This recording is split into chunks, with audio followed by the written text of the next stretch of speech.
Wearing social masks is something that every human does. We adapt based on our environment, the places we are, the people we're with. You speak differently at a business meeting than you would with a friend. You act differently around your family versus if you're around strangers. You eat differently at an expensive restaurant than you would at a fast food chain. For some, this is a natural shift. It's unconscious. But for some people like me, fitting into their environment can be unnatural or even detrimental. Things such as depression, anxiety, personality disorders, and autism spectrum conditions can all cause someone to feel or have a need to camouflage themselves to fit in. A lot of people I know that fit into some of these groups, including myself, have an affinity for the TV show character Dexter. While most of us aren't trying to cover up being a sociopath or serial killer, many of us identify with the struggle to appear like everybody else. The internal dialogue he has and the methods he uses in the show are much like our own struggles to hide in plain sight. What comes natural for some might be an active struggle for others. So to kick this series off, here are 6 reasons why we wear masks. Number 1, to remain social. It's in the DNA of most species to want to interact with others like themselves. There's this weird thing that goes on where part of you wants to shut off from the world and the other part of you craves company.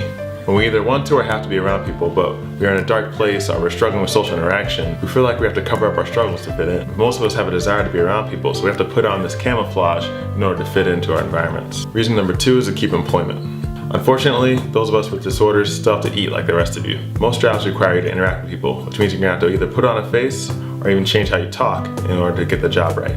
When it's unnatural or hard to do these things, we have to use different methods and tactics to keep up. In order to keep their job, we might have to maintain this mask, which can take a lot of energy to do. Number 3 is to avoid ridicule. Even though I'm mostly okay with who I am, I still have an innate desire to be liked. Some of our character traits and quirks don't really fit in with societal norms. To some extent, we all change how we are around people to fit into that group, but the amount of energy it requires can vary individual to individual. Number 4 is to hide insecurities. I'm really self-conscious about speaking, and not just public speaking, just speaking in general. I'm known to mumble at times, and the higher my anxiety or sensory levels are, the more likely I am to mess up my words. I honestly don't like speaking unless I have it planned and mapped out and scripted, like right now. I and many others can put on a practiced mask of confidence to avoid letting you know that actually we're short-circuiting internally. Reason number 5 is to cover internal struggles and pain. My senior year of high school, I went through my first episode of severe depression, but I didn't want anybody to know about it. In the mirror, I would practice smiling so people wouldn't know how sad or empty I felt.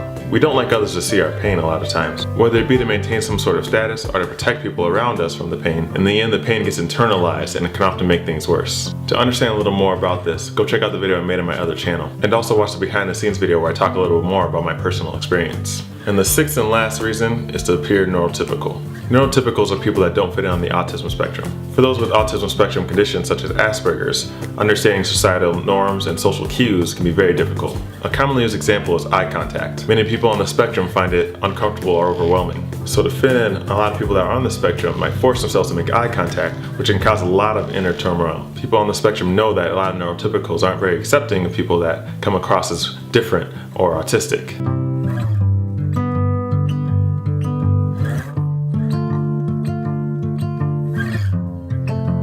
My next video is going to be on the detrimental effects of wearing social masks and why we need to get rid of them. If you got something from this, be sure to like and share this video. Be sure to subscribe to stay in the loop. If you have questions or topics you'd like to see covered, leave them down in the comments below. Or you can find me on other social media under the tag Josh the Informer. Thanks for tuning in. Stay informed.